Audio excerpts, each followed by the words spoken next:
por si alguien necesita una de Clifford Geertz y una de Herbert Spencer. ¿Alguien le falta?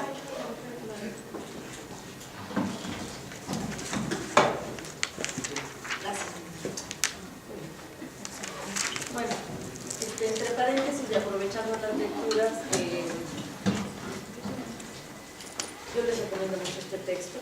Se llama Antropología Lecturas, es un muy buen texto para los que les interese, independientemente del área en la que estén. Es un recorrido por todas las corrientes en la antropología, con una muy buena introducción de Bohannan y Glasser, ¿no?, respecto a los autores, y una selección de artículos, podríamos decir una antología.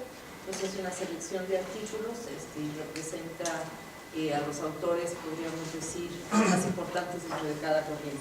Y con esto me da pie precisamente a partir con lo que hoy vendría siendo la última sesión que tiene en Antropología Social, en el sentido de rescatar la idea que presenta Bohannan y Glasser, en el sentido de que el texto o la obra que nos presenta está enmarcada dentro de lo que ellos llaman las grandes ideas dentro de la antropología, las grandes ideas que han guiado las corrientes antropológicas, y que bueno, nosotros aquí hemos hecho un recorrido muy general, pero sí quiero destacar cuáles son esas grandes ideas. Como ustedes lo vieron en la primera sesión y un poquito en la de ayer, una de esas grandes corrientes o una de esas grandes ideas es la idea de la evolución. Entonces, la primera gran idea conformó en lo que vendría siendo la corriente evolucionista. La segunda gran idea, como vamos a verlo hoy, más que nada, y empezamos a ver un poquito, es la idea de cultura. La cultura como lo que caracteriza precisamente al género humano y lo que hizo que para muchos dentro de lo que era el ámbito académico le dieran un método de estudio a una disciplina naciente como era la antropología. Entonces tenemos evolucionismo, cultura, y tenemos otra gran idea que también ayer vimos, bueno, casi abuelo de pájaro, que algunos autores a partir de la sociología, concretamente a partir de Durkheim, y también podemos considerar a Spencer como uno de los autores básicos, dieron origen a lo que vendría siendo otra de las grandes ideas dentro de la antropología, que es el concepto de estructura. Entonces, estructura como lo que va a regir una de las escuelas características de Inglaterra, ¿no?, el estructuralismo y el estructural funcionalismo. Entonces el concepto de estructura vendría siendo precisamente lo que va a dar cuerpo, sobre todo a la antropología inglesa, enfocándose en toda una serie de trabajos a ver la estructura de las sociedades, ¿no?, ver este conjunto de relaciones sociales, que eso es lo que le da cuerpo al concepto de estructura, y la forma en que estas relaciones sociales en un momento dado se ven amparadas por lo que es el aspecto de las instituciones, ¿no?, o se desarrollan bajo lo que vendría siendo las instituciones. El cuarto concepto, la cuarta gran idea, precisamente la de símbolos, ¿no?, los símbolos que dieron origen, como lo veíamos ayer muy rápidamente, a una serie de corrientes dentro de la antropología simbólica, representada por Mary Douglas, por una parte en Inglaterra, por otra parte Victor Turner, uno de los autores importantes que desarrolla todo su trabajo en función de los símbolos, y finalmente por Clifford Geertz en Estados Unidos, ¿no? Incluso su definición de lo que viene siendo cultura está relacionada con la cuestión simbólica, con la capacidad del hombre de dar significado a las cosas, ¿sí? Entonces tenemos estas grandes ideas, estas cuatro grandes ideas, como es evolución, cultura, estructura y símbolos. Sería lo que para Bohannan y Glasser precisamente dio origen a las grandes corrientes dentro de la antropología. Entonces así está armado el texto, en función de estas cuatro grandes ideas, y los autores, vuelvo a repetir, más representativos dentro de cada corriente, que hizo que se seleccionara un tipo de artículo o un apartado dentro de las obras de cada uno de ellos para incorporar esta antología. Está ausente, sin embargo, en lo que podríamos llamar otros autores que tuvieron mucho impacto también dentro de la antropología y que, pensando también en el concepto de estructura, de alguna manera lo vieron, lo trabajaron, haciendo mucho mayor énfasis en la parte de lo que es relaciones sociales y tomando el concepto como evolución. O sea, está ausente el marxismo. El marxismo no está integrado y no está integrado en el sentido de que no se retoma el impacto que tuvo en la antropología, sobre todo en la antropología francesa, y los que han llevado pues antropología social, que se acordarán de estas obras donde tenemos a un Baudelaire, a un Friedman, a un Bloch como autores que retoman los planteamientos marxistas precisamente para ver el funcionamiento de las sociedades. Entonces está ausente esa parte, para mí es de las más importantes dentro de las corrientes antropológicas también, que hoy no las vamos a ver, porque obviamente en un curso tan compactado como es no podemos ver todos los autores ni darles la prioridad que tienen. Entonces por eso fue un poco seleccionado a quienes veían. Pero creo que esto, y si toman el término de antropología y marxismo, creo que se llama, de anagrama, con eso tienen una muy buena recopilación de lo que viene siendo la teoría antropológica. Obviamente también está ausente lo que Esteban Crotz y se me fue el nombre ahorita del antropólogo brasileño, no sé quién se acuerda. No, más teórico, que hizo el trabajo de antropologías del sur, con Esteban Crotz. Se me fue a hacer. Nos hace falta esa parte de la antropología, que sería muy bueno empezar a pensar en un curso, armar un curso de las corrientes que se van generando posteriores a lo que es el simbolismo incluso, ¿no? E incorporar todas estas antropologías del sur, antropologías de África, antropologías de los países que han estado al margen de lo que es el desarrollo de las principales corrientes, para ver cuáles son los planteamientos importantes. Entonces creo que ya un buen curso de teoría antropológica pues no sería cuestión de 3 sesiones, tampoco de un semestre. Podríamos pensar que sería un curso de año y medio, ¿no? Pensando en que obviamente las maestrías no pueden responder a este tipo de necesidades, pero creo que sí sería algo que las licenciaturas deberían impulsar, ¿no? el estar viendo las corrientes antropológicas y lo último que se ha hecho. Entonces, pensando en esto de las grandes ideas, precisamente, pues hoy nos va a tocar ver una escuela que se enfocó a una de esas grandes ideas, como es la Escuela de Cultura y Personalidad. Vamos a ver muy rápidamente lo que los autores representativos de esta corriente, que se desprende de lo que fue el relativismo cultural, el particularismo histórico de Bohm. En realidad, vamos a ver algunos autores muy rápidamente y después nos vamos a centrar más en Ruth Benedict, como una de las autoras, alumna directamente de Franz Boas. Ella fue asistente de él en los cursos que dio. Entonces nos vamos a centrar después en lo que es esta parte del particularismo histórico representado ya por la Escuela de Cultura y Personalidad. Nos vamos a salir de aquí porque primero voy a empezar con otros autores y después vamos a seguir.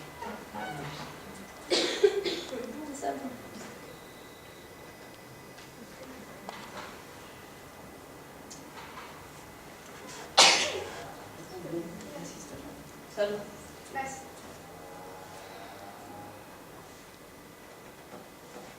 Ayer comentábamos el hecho de que habíamos visto el concepto de cultura, de evolución, pensando en la idea de una antropología científica en busca de leyes, ¿no? Y las leyes de evolución precisamente eran lo que le daban esta validez científica a la corriente desarrollada. Si nosotros nos acordamos en el evolucionismo, lo que se ve es una serie de informaciones de diferentes grupos y donde lo que hace tanto Morgan como Fraser es retomar ejemplos de diferentes sociedades para estarnos enmarcando y decir esta sociedad se encuentra en la etapa inferior de lo que es la civilización porque tiene tales características. O en términos generales, como hace Fraser, podemos decir que las sociedades que se fundan en la magia, estas son las sociedades que están en la escala más ínfima de la evolución, ¿no? Y pone ejemplos de diferentes casos, entre ellos, por ahí menciona algo de México, para decir que los pueblos, las culturas aztecas estaban en la etapa inferior, casi podríamos decir, de la evolución humana, ¿no? Entonces, esto de alguna manera va a suscitar precisamente la crítica de estos autores representantes de la Escuela de Cultura y Personalidad, al decir que están tomando partes de un todo para ejemplificar lo que viene siendo esta evolución de la sociedad. Entonces ellos lo que van a sostener es que esto es incorrecto, que hay que tomar el todo para poder hacer ese análisis. Y ese todo son las culturas, ¿sí? Son las culturas en particular. Y aquí cuando hablo de culturas, precisamente voy a destacar el hecho de que lo primero que hace Franz Boas, es decir, no podemos hablar de la cultura en términos generales, tenemos que hablar de las culturas, porque cada cultura tiene particularidades que las hacen diferentes a las otras. Entonces no le interesa generalizar, sino precisamente abundar en la particularidad de cada una de ellas, de cada una de esas culturas. Y bueno, entre los autores que conforman esta gran corriente de lo que es la Escuela de Cultura y Personalidad, que se desarrolla a partir de Boas, tenemos a Abraham Gardinier, que era psicólogo básicamente, y aquí al hablar de la especialización, precisamente quiero hablar del impacto que la psicología tiene en lo que es toda la corriente de la cultura y la personalidad. Si pensamos en el concepto cultura y personalidad, precisamente estamos haciendo alusión a cultura, a lo general, y personalidad al individuo. Entonces, esto es el juego que vamos a ver aquí en la corriente, cómo la cultura moldea al individuo, ¿sí? Esta necesaria relación entre cultura como algo general, como algo que está por encima de la sociedad, que va modelando la forma de ser de los individuos. Y es a lo que se van a enfocar todos estos autores, precisamente a ver en qué consiste esa particularidad, ese impacto que tiene la cultura sobre los individuos a través de diferentes conceptos. Ayer también comentábamos el hecho de que Franz Boas se oponía a generalizar o a hacer teorías, porque consideraba que hasta que no tuviéramos datos específicos se podía armar teorías en particular, ¿no? Sin embargo, contrario a Boas, sus alumnos, como es Ruth Benedict, como es Gardinier, como es Margaret Mead, como es Sapir, como es Koreber también, ellos van más allá que el maestro. Entonces lo que vamos a encontrar en ellos es precisamente enfocarse a construir sus propias teorías, a dar toda una serie de teorías que nos van a servir desde diferentes aspectos para precisamente ver que sí se puede teorizar independientemente de que estamos hablando de culturas en específico. Y vuelvo a repetir, una de las grandes disciplinas que contribuyen a armar todas estas teorías es la psicología. Entonces, bueno, Gardinier, que era psicólogo también, él va a desarrollar un concepto, no les voy a leer yo las diapositivas, me gustaría que ustedes las lean, es más, todas están dentro de lo que es este texto de lecturas antropológicas. Tanto me gusta el texto, y lo tengo repetido porque uno me sirve para darlo a fotocopiar cuando ustedes necesitan copias, y el otro es para que no se me destruya tanto y pueda conservarlo. Bueno, entonces Gardinier es uno de los autores, él trabaja mucho con Sapir. Edward Sapir, con principio, es un gran lingüista. Entonces, al ser antropología, Sapir insiste en la importancia del lenguaje, precisamente en lo que es la formación del individuo. Entonces, ahorita vamos a ver algo de Sapir, primero me voy a remitir a Gardinier. Gardinier hace mucho énfasis en la importancia de la familia y lo que viene siendo la crianza, la experiencia de la crianza. No copien, digo, esto no va a venir en el examen, ahorita con lo que oí en el sentido de las preocupaciones por las preguntas que vienen en el examen, obviamente esto no responde a ninguna de ellas, es simple y sencillamente hacer énfasis en los autores que van tomando metodológicamente otras formas de hacer la antropología. Entonces Gardinier se va precisamente a ver el papel que cumple la familia, sobre todo en el proceso de crianza, y las técnicas de subsistencia, que él va a llamar instituciones primarias. Él va a hacer la distinción entre lo que son todas estas instituciones primarias que sirven para conformar la personalidad del individuo y las instituciones secundarias que van a ser ya cuando el hombre es adolescente adulto y cuyo contenido o cuyo cometido, más bien dicho, sirve para reafirmar el papel que juegan estas instituciones primarias. Y propone un término, un concepto que es el de personalidad básica, ¿sí?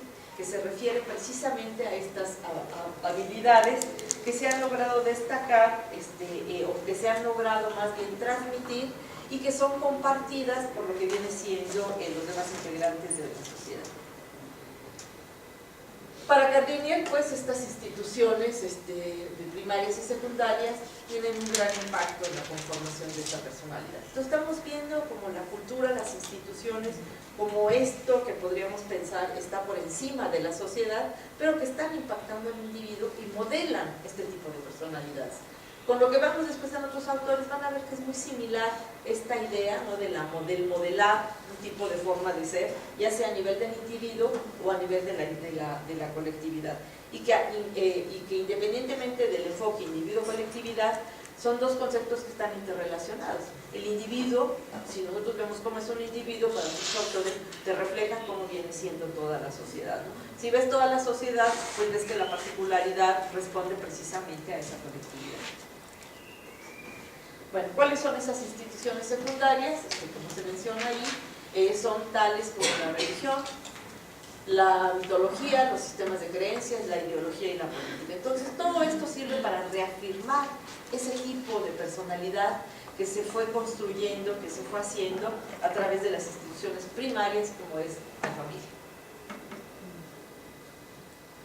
Bueno, las instituciones primarias, ya para verlas, son las que impactan a lo que es las prácticas de socialización. Todos los que trabajan con niños, que les gusta trabajar con niños, que hay una rama dentro de la antropología que se ha ido mucho por lo que podríamos llamar la antropología infantil. Si seguimos con las adjetivaciones, pues podríamos decir antropología de la niñez. Pues esto es muy interesante, este tipo de estudios, ¿no?, de ver precisamente este impacto que tienen las instituciones primarias en lo que es la formación y en las prácticas de socialización de los individuos.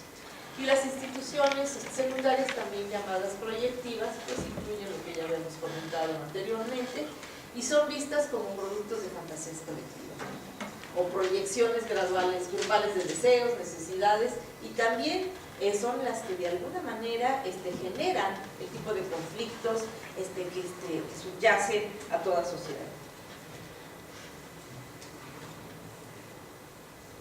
Otro autor, Cora Du Bois, que precisamente en ellos se basa mucho Gardiner, hablan de la cultura y la personalidad, pero ella utiliza el término, que por ahí le faltó un acento, de personalidad modal, ¿sí?, para referirse a este tipo de patrones o pautas de atributos de una personalidad. Entonces, vuelvo a repetir, no escriban, mejor lean nada más la diapositiva, léanla. Lo que me interesa es destacar pues cómo van diferentes autores contribuyendo con estas ideas respecto a la personalidad para los trabajos que se van realizando. Que además ni alcanzan a escribir, les cambia tan rápido la diapositiva. Entonces, ¿cuáles son los conceptos centrales? Pues enfoque de estructura personalidad básica. Estructura personalidad básica, y nos encontramos ya con otro, que es configuraciones, que precisamente es el que va a proponer Ruth Benedict. El carácter nacional, que fíjense, ya no solamente estamos hablando de lo que es el grupo, sino que esto se lleva a extrapolar a lo que vendría siendo lo nacional. ¿Y por qué? Porque una de las características que tenemos con estos antropólogos que estudian la cultura y la personalidad es que ya no nada más se remiten al estudio de poblaciones indígenas o de grupos particulares, sino que se van a hacer estudios sobre lo que vendría siendo estados, naciones, ¿no? Por ejemplo, Ruth Benedict, que es una de las más importantes, se va a realizar todo un trabajo no solamente también sobre la sociedad norteamericana, sino incluso un texto, realiza una investigación sobre la sociedad japonesa. Después vamos a ver por qué, ¿no?, cuáles son las circunstancias que llevan este tipo de estudios. Ustedes pueden utilizar, hay una guerra mundial ahí de por medio, entonces pues hay que conocer al enemigo. Y bueno, otro de los conceptos centrales entre todas estas corrientes, pautas, patrones. ¿Cuáles son las metodologías que utilizan? Pues utilizan trabajo de campo, que es básico, historias de vida, participación observante, que nosotros entendemos más bien al revés, observación participante, test, hay mucho el uso de los test proyectivos, de toda una serie de pruebas que se aplican a los individuos, precisamente para tratar de ver pues cómo se proyectan las personalidades. Hay una serie de críticas en este sentido, porque muchos de los test que se aplican en grupos, sobre todo grupos de Estados Unidos, pues están elaborados en función de lo que sería aplicarlo a una sociedad no india, ¿no? Y entonces el resultado que se obtiene muchas veces pues demerita lo que vendría siendo la mirada que los encuestados o a los que se les aplica este test realizan, ¿no? Que es una de las grandes críticas cuando se aplican test. Si ustedes manejan como uno de los test, que es la figura del hombre, lo aplican en una sociedad indígena, puede hacer que los resultados sean muy diferentes así lo aplican en una sociedad mestiza o una sociedad de niños ingleses. Entonces el resultado puede ser muy distinto porque la imagen que del hombre se tiene, que de la figura se tiene, varía, ¿no? Entonces ahí puede estar precisamente impactando en esto que ellos mismos decían, ¿no? El impacto que tiene este proceso de formación en el niño en función de lo que es su propio medio, los mitos, la religión, todo lo que va a modelar esa personalidad. Pues obviamente que cuando se hace un test que corresponde a otra cultura, pues puede tener un resultado negativo. También hay trabajos comparativos, como lo hace en este caso Ruth Bennett, y lo vamos a ver. Hay controles metodológicos, registro sistemático de información, entrevistas clínicas y análisis de los sueños. Entonces tenemos la presencia de la psicología muy fuerte dentro de lo que viene siendo las metodologías utilizadas. Cuando hablo de trabajo comparativo, acuérdense que una de las críticas que hacía precisamente la corriente del particularismo histórico eran las comparaciones, ¿sí? Que no se podía comparar. Sin embargo, vuelve a recurrir a ellas para hablar de cómo el medio incluso y todas estas instituciones pues generan impactos diferentes en lo que son las culturas, ¿no? Más bien dicho, las culturas son diferentes dependiendo del medio y de las formas de socialización. Entonces, pues ya no se deja tan de lado esa crítica, sino que se retoma, pero con otra finalidad. Y estas son lo que podríamos llamar las aportaciones generales. Hay una reacción crítica en contra de todo lo que es el racismo, y esto es compartido. Boas es el que empieza, y ubiquemos, pues se desarrolla una corriente cuando en Estados Unidos tiene gran impacto el racismo, ¿no? El racismo realmente deja ver todo lo que viene siendo estas expresiones de intolerancia, de ataques, de discriminación, de separar a las sociedades. Entonces hay una gran respuesta, tanto con Boas, que es el primero que empieza, como después por Ruth Benedict, como por Margaret Mead, por todos los de la corriente, en contra del racismo y sobre todo en contra de considerar que hay aspectos biológicos que determinan la diferencia entre las culturas, ¿sí? Y esto tiene un gran impacto en México. Los antropólogos físicos lo sabrán, precisamente con Juan Torres, ¿no? Como uno de los antropólogos más importantes que está cuestionando todo lo que es precisamente el racismo. Bueno, estas son las aportaciones generales. Introducen temas de estudios sobre sociedades contemporáneas, como lo vamos a comentar posteriormente con Ruth Benedict. Hay una reacción crítica en torno a problemas por qué sociedad, como es esto del racismo, pero también con Margaret Mead, ella se enfoca a estudiar lo que es la educación en niños, y toma la educación también en Estados Unidos para ver cuáles son sus deficiencias o sus fallas, comparando las formas de educar entre los pueblos como los samoanos, que son un estudio. Y otro de las aportaciones es indagar en el contenido de los elementos culturales. Entonces, pues en términos muy generales, pues, para que ustedes tengan ahí alguna idea de lo que es esta corriente. Y ahora sí nos vamos directamente a Ruth Benedict, donde ya vamos a ver más específicamente cuáles son sus aportaciones. Tengo que confesarles que algo por ahí se me cortaron dentro de las diapositivas porque venían más autores, pero bueno, como no es el interés en profundizar tanto en esta corriente, ya tendrán oportunidad de verla en forma más detallada. Entonces nos vamos a enfocar dentro de esta escuela de cultura y personalidad a una de las grandes representantes, que es Ruth Benedict. Pero antes sí me gustaría retomar tres conceptos de cultura, uno dado por Taylor, el otro por Franz Boas, y después el tercero lo vamos a retomar ya con el de Ruth Benedict. Entonces, esto es muy interesante de ver. Ustedes no sé si saben que por los años 60, creo que fue, hay un autor que se enfocó a ver todas las definiciones que había de cultura. Para los años 60 del siglo pasado ya había creo que 150. ¿Alguien se acuerda quién es el autor que hizo esta obra en relación a todas las definiciones de cultura? Como ustedes están peor que yo. Bueno, ok. Entonces, si eso era en los años 60, piensen, de los años 60 para acá han pasado otros 50 años, ¿cuántas definiciones más de cultura se habrán aplicado? Entonces tenemos una gran diversidad de definiciones sobre lo que es la cultura. Entonces, obviamente una de las más aceptadas es la de Clifford Geertz. Últimamente, podríamos decir, es la más citada, considerando la cultura como este complejo simbólico y donde realmente lo que interesa es más que nada ver los significados, la capacidad simbólica que el hombre tiene, ¿no? Entonces esto caracteriza su definición. No me voy a ir ahí porque creo que ustedes ya lo vieron eso con Javier, ¿no? ¿Sí o no? ¿Sí? Sí. A veces no todos están convencidos. Están muy callados, se dice que ya están muy cansados. Termina la semana y ya no les quedan 3 sesiones. Bueno, entonces vamos a ver estas dos primeras. Desde la primera definición de cultura, donde la cultura es todo, ¿sí? Un complejo conjunto que incluye conocimientos, artes, creencias, moral, leyes y cualquier otras actitudes y hábitos adquiridos por el hombre como miembro de una sociedad. Entonces el hombre adquiere todo eso por ser parte de una sociedad. Entonces esa cultura es un todo.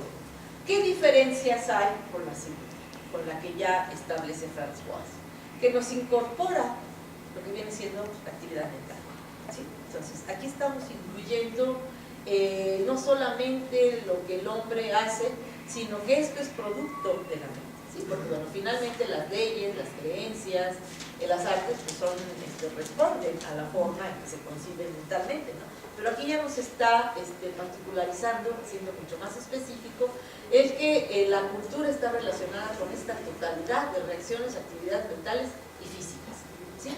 Que caracterizan la conducta de los individuos, o sea, lo que los individuos hacen, ¿sí? Entonces, hay también la referencia a los individuos como componentes de un grupo social, colectivo e individualmente. Entonces nos destaca, lo que les mencionaba al principio, la idea de que la Escuela de Cultura y Personalidad se enfoca tanto en colectividad e individuo, ¿sí? Con esta estrecha relación. Entonces, bueno, aquí vemos ya una diferencia, aunque no se destaca, aunque no se separa muy tajantemente, podríamos decir, y pasamos a la siguiente, que es la de Ruth Benedict. La cultura es el conjunto, y aquí es donde ella introduce el elemento de la configuración. El conjunto es la configuración de conocimientos, creencias, valores, actitudes, emociones que caracterizan a una sociedad. ¿Sí? Entonces, una de las contribuciones básicas de Ruth Benedict es el concepto de configuración. Entonces, aquí estamos viendo a qué se refiere, aunque después lo vamos a ver con mayor detalle. La cultura es el conjunto, es la configuración que va a determinar cómo son los individuos. No se trata de una mera acumulación de rasgos culturales. ¿Sí? No es pegamos como se ve en la definición de Taylor, ¿sí? Como si fuera este conjunto, esta acumulación de rasgos, de cosas que son la cultura, sino que las culturas tienen forma, constituyen modelos, ¿sí? Estos famosos pasteles que ella trabaja en toda su obra. Cada cultura es una totalidad y está integrada.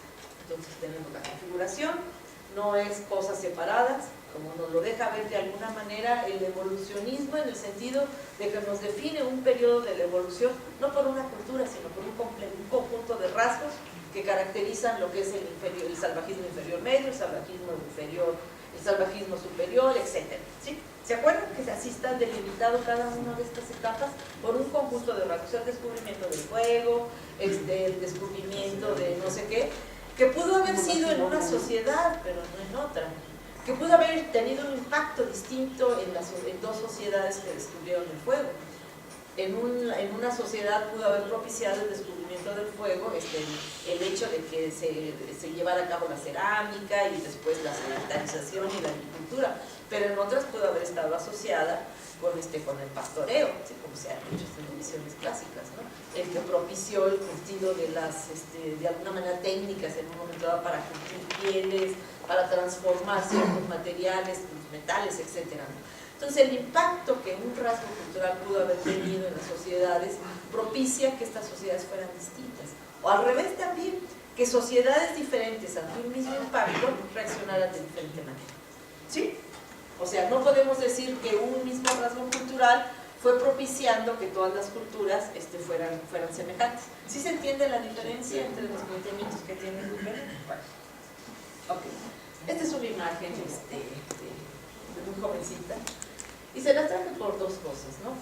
Una, porque por primera vez en la antropología aparecen las mujeres como investigadores. Entonces, piensen en los años de principios del siglo pasado, el impacto que tenía el que fueran mujeres las que se dedicaran a hacer antropología, el que salieran